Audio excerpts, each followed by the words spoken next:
नमस्कार दोस्तों। जिस प्रकार से तोता को पिंजरे में कैद करके जितना पढ़ाया, जितना बताया, जितना सिखाया जा रहा है, उसी प्रकार से हमारे देश की जनता को नेताओं के द्वारा जाति धर्म मजहब के पिंजरे में कैद करके जो पढ़ाया, जो बताया, जो सिखाया जा रहा है, वही सीख रहे हैं, वही बोल रहे हैं। तो एक बात मैं बोलना चाहता हूं समस्त देशवासियों से कि बच्चों का भविष्य कहाँ जा रहा है, हमारे देश की शिक्षा व्यवस्था कहाँ जा रही है। सोचियो अपने दिमाग से। 5 किलो राशन, ढेरों सारे भाषण आपको चाहिए, और क्या चाहिए आपको? इससे ज्यादा कुछ चाहिए आपको? नहीं चाहिए ना। हमारे देश के बच्चों का भविष्य शारीरिक रूप से नहीं, मानसिक रूप से अपंग और अपाहिज बनाया जा रहा है। प्राइवेट विद्यालय वालों की लूटखोरी मची हुई है। उनका कॉपी किताबों की दुकानों पर कमीशन होता है।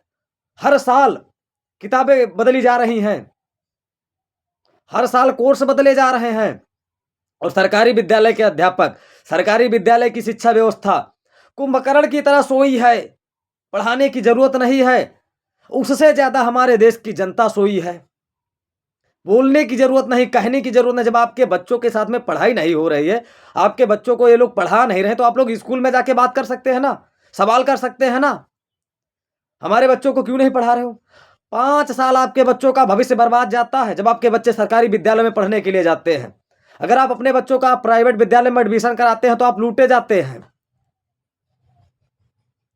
तब आपके बच्चों को आपको लूटा जा रहा है। हर साल आपके बच्चों की किताबें बदली जा रही हैं। सरकारी विद्यालय वाले अध्यापकों से आप सवाल नहीं कर सकते हैं। कर सकते हैं लेकिन करेंगे नहीं। आप सोच रहे हैं पड़ोसी का बेटा जा रहा पढ़ने, उसके बच्चे पढ़ने जा रहे, वो नहीं बोला, हम क्यों बोले? यही मानसिक, यही चीज का, इसी बात का फायदा हमारे देश के नेताओं से लेकर अधिकारी तक उठा रहे हैं कि कोई कुछ बोलने वाला है नहीं, कोई कुछ बोलेगा है नहीं। अकेला चना भाड़ क्या फोड़ सकता? हाँ, फोड़ सकता है। एक एक से दो होते हैं, दो से तीन होते हैं, आगे बढ़ते जाते हैं। तो आप लोग अपने बच्चों का जो भविष्य है वो मत बर्बाद कीजिएगा। हमारे देश के नेता, हमारे देश के अधिकारी खुद चाहते हैं कि मजदूर का बच्चा मजदूर ही रहे। अरे हमारे देश की शिक्षा व्यवस्था तो ऐसी होनी चाहिए कि जहां पर रिक्शे वाले का, सब्जी वाले का बच्चा पढ़ रहा हो, वहीं पर नेताओं और मंत्रियों का बच्चा पढ़ रहा हो। नहीं, उनके बच्चे विदेश में पढ़ने के लिए जाएंगे, और जो सच बोलेगा उसे सजा होगी, उसे जेल होगी, और उसे के ऊपर एफआईआर होगी। यही होगा, बाकी क्या होगा? हमारे भारत देश में जहर से भी ज्यादा कड़वा सच बोलना है। अगर आप सच बोल रहे हैं तो जहर से भी ज्यादा कड़वा लगता।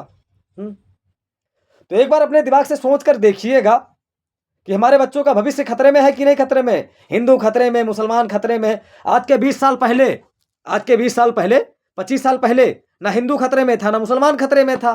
सब एक साथ में रहते थे। जब से सोशल मीडिया का जमाना आया, जब से नए नए नेताओं का सिस्टम आया, हिंदू खतरे में है, मुसलमान खतरे में, यादव खतरे में, दलित खतरे में, ब्राह्मण खतरे में, छत्री खतरे में है। हम लोगों को भ्रमित किया गया है। अरे पहली बात, ना कोई जाति है ना कोई धर्म है, सब इंसान है। देश के विकास के साथ में, देश के बच्चों के भविष्य के साथ में खिलवाड़ हो रहा है। खिलवाड़ ये लोग कर रहे हैं। ये लोग चाहते हैं कि हम राज कर रहे हैं, हमारे आने वाले बच्चे राज करेंगे, हमारी आने वाली पीढ़ी राज करेगी।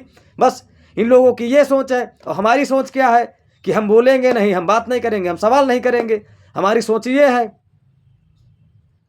तो आप लोगों से हाथ जोड़ के निवेदन करना चाहते हैं, बाबा साहब भीमराव अम्बेडकर जी ने यह बात नहीं कहा था कि आप हमारी पूजा करिए या आप किसी जाति या धर्म या किसी देवी देवता का अपमान करिए।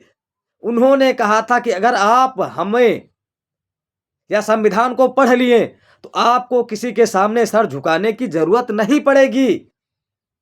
क्यों नहीं संविधान के बारे में जानना चाहते? क्यों नहीं अपने हक अधिकार के बारे में जानना चाहते हैं? पढ़िए संविधान, पढ़िए संविधान, जानकारी लीजिए। नहीं पढ़ोगे ना आप? क्यों पढ़ोगे आप? क्यों पढ़ने की आपको जरूरत है? आपको 5 किलो राशन, ढेरों सारे भाषण मिल रहे हैं, सुनते जाइए। देश में दिन प्रतिदिन बलात्कार बढ़ते जा रहे हैं और देश में अश्लीलता बढ़ती जा रही सोशल मीडिया पर। सच बोल रहे हैं, झूठ नहीं बोल रहे हैं। फोन चालू करिए। अगर 10 मिनट आप अपने परिवार के साथ में सोशल मीडिया इस्तेमाल कर सकते हैं तो जो बोलिएगा वो हारूंगा। कोई ना कोई अश्लील वीडियो आ जाता है। आप अपनी माँ बहन बेटियों के साथ में बैठ कर देख रहे हैं, आपकी माँ बहन बेटियों के पास भी मोबाइल है, वो लोग भी देखते हैं, हैं? तो जो सच के लिए वीडियो बनाएगा, जो अच्छी वीडियो बनाएगा उसका आप लोग सपोर्ट नहीं करोगे? नहीं, उसका सपोर्ट क्यों करोगे? सपोर्ट करोगे उसका जो अश्लीलता भरी वीडियो बनाता है। अरे ऐसे लोगों के प्रति कार्रवाई होना चाहिए हमारे देश में। हमारे देश की संस्कृति और सभ्यता, मानवता सब खत्म होती जा रही है। आज 30, 35, 40 साल पहले हमारा देश कहाँ था? आज कहाँ है? हाँ, विकास कर रहा है। विकास के साथ-साथ में विनाश उससे ज़्यादा कर रहा है। आज किसी के पास में कोई खड़ा नहीं हो सकता है। भाई-भाई के पास में नहीं खड़ा हो सकता। राजनीति ने इतना जो है बुरी दुर्दशा बना दिया है। इतनी नफ़रत फैला दिया है। सोचे हो कभी अपने दिमाग से? पहली चीज़ तो हमारे देश की शिक्षा व्यवस्था डगमगा रही है। सवाल कीजिएगा। हुँ।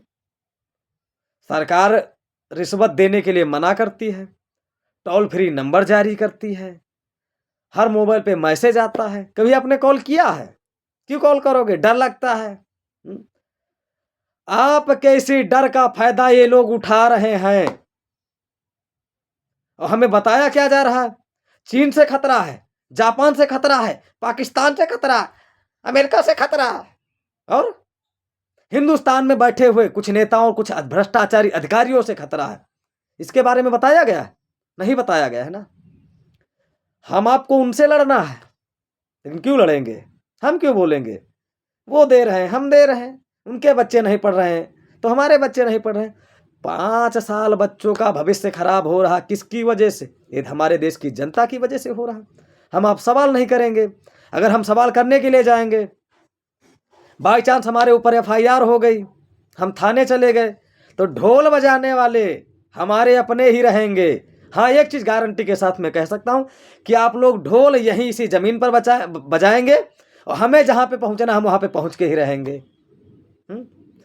समस्त देशवासियों से हाथ जोड़ के निवेदन करना चाहता हूँ, जो भी भाई बहन हमारा ये वीडियो देखें, वो कमेंट बॉक्स में अपनी राय ज़रूर दें कि क्या हम सही बोल रहे हैं या गलत बोल रहे हैं। हमारे देश के बच्चों का भविष्य खतरे में, इसे बचा लीजिए। हाथ जोड़ के आप लोगों से निवेदन है।